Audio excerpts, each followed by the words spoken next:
Being the one that consistently decides the outcome of teamfights feels amazing. But what about you? Do you want to be that carry, but often find yourself in situations where you're missing all of your skill shots or get out of position and end up throwing a teamfight? Then this video is everything you've been looking for. Hey everyone, my name is Xpecial and I'm a former pro player and challenger coach with over a decade of experience in LCS. If you find yourself stuck in solo queue this season and are serious about improving, I've launched the Masters Roadmap program that teaches you everything you need to hit Masters Plus. Season 3 is launching in March and contains drills, lessons, and scrims hosted by me and other challenger coaches. So if you're interested in reaching new solo queue heights, DM me the keyword teamfight in Discord through the link in the description below to book a free call with me. Hurry because there are less than 12 spots available. Now back to the video. The first reason you suck at teamfights is due to poor cooldown management. A large margin of teamfight outcomes are decided by the team that has more vital cooldowns available. Picture yourself playing Sejuani with flash and ult up. While you know the enemy Ezreal doesn't have flash, cleanse, or his arcane shift, you can go for a lightning fast engage, lock down the carry in an instant, and carry the entire team fight with this play. What can you do if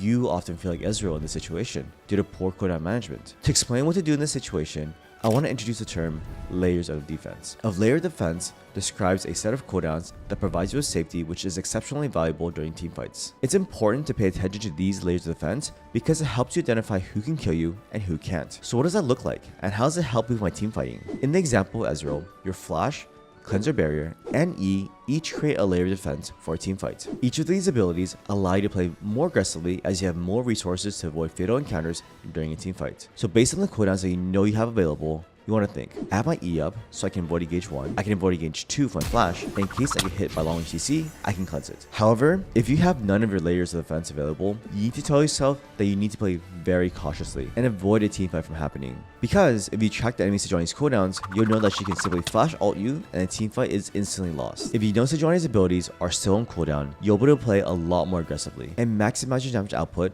without this threat on your mind. But how can you track these cooldowns and make usage of them when a team fight is about to break out? Whenever you spot a summoner spell being used, try to time it in chat. For that, you have to highlight your text with Ctrl A, then copy with Ctrl C and Ctrl V to post them a few times. If the chat gets too lively, make sure to drop them again so people can see them. Another way that you can make teamfights harder for yourself due to poor cooldown management is by wasting summoners when you're caught in an unfavorable fight or when you're up ahead. Let's say you get caught off guard by a really good engage and know that you're dead. Why are you still wasting your summoner spells or ultimates? Think about the downtime of your cooldowns and how much more vulnerable or weaker you become in their downtime, especially when a potential teamfight around an important objective is coming up. The same concept can be flipped. Imagine you want to teamfight around Baron and kill 3 of the enemy team, including the jungler, while your entire team is healthy and ready to finish off Baron. If the enemy team has no means left to contest Baron, why would you flash over the wall to chase down 1 or 2 additional kills? What did these 2 kills grant you that's worth investing your flash for? Nothing. Remember what your goals are when you're using your summoner spells. Not maximizing the value will inhibit your potential impact on the next team fight and therefore lower your chances to win.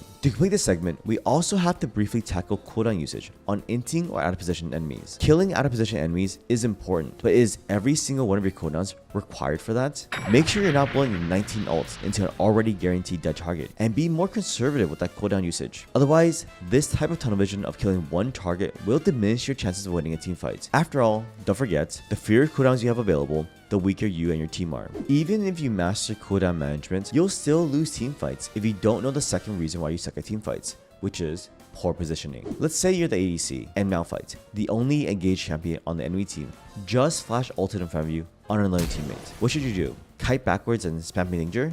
Nuh-uh. When it comes to team fighting, you have to understand the exact amount of danger enemy champions pose to you. A Malphite without ult doesn't matter to you as he can only walk at you. A visible Zed without ult cannot surprise you and shut you down, while an Orianna who just used ult for spells is incapable of moving her ball around. But how does this help you position in a perfect manner during a team fight? Here's how challenger players, like myself, think about positioning in team fights for each role.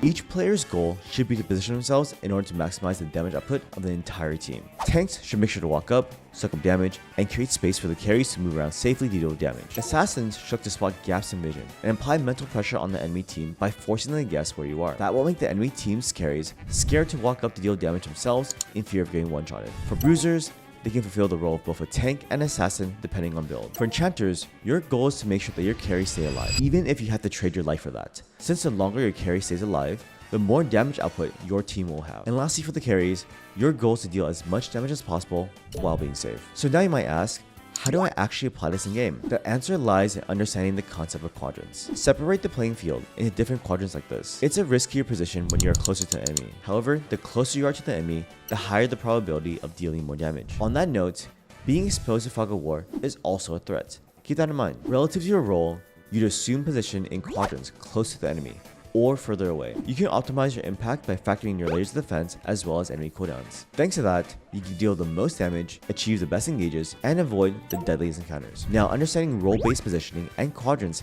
may feel like enough to be able to position yourself better in team fights. But there's another layer to positioning. You need to understand how the terrain you're fighting in heavily influences the outcome of a fight. I bet you've had a few bad experiences fighting in choke points, and suddenly misfortune and rumble pop their outs on your head and the team fight is lost. But what can you do to avoid this from happening? Personally, I try to constantly remind myself about how a champion wants to play a team fight and about the best conditions for them. So when I see an enemy fiddlesticks, I already know that I won't walk too close to a wall next to fog of war. So why would you?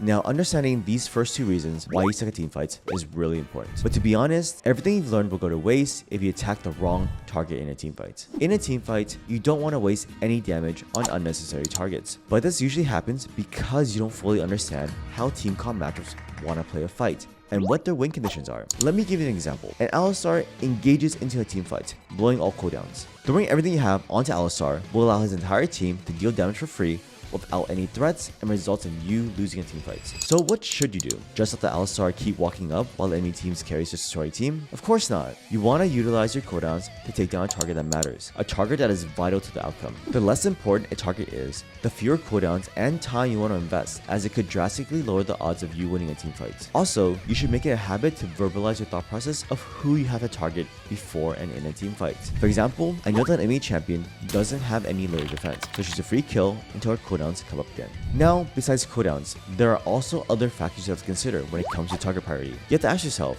how do enemy champions scale throughout the game? How does that impact their power in teamfights? A Jinx that is 0 and 5 during the early game is not much of a carry compared to a fed 5-0 Vex. Therefore, killing the Vex seems like the best option during the early game. However, as the game goes on and Jinx reaches critical mass, let's say 3 to 4 items, you have to reassess your target priority. So to make the best shot calls for a teamfight, make it a habit to frequently open up the scoreboard to check enemy inventories. Now, after hearing all these tips, let me give you some extra practical ones on how you can actually improve your teamfighting in the fastest manner without spamming thousands of games. Look for high action game modes such as ARAM and Earth, and practice noting inventories of both teams and assess who the key targets are. Next to this, get yourself a recording software. I personally use Insights.gg, not sponsored by the way, that will allow you to review the games from your point of view. Look at what you can do better with the information you had access to. Don't use the replay feature because that gives you way more information than what your actual POV is in the game. Think back to all the principles I've shown you and break down your own gameplay. With that, I guarantee that you'll improve your team fighting. That's all for now.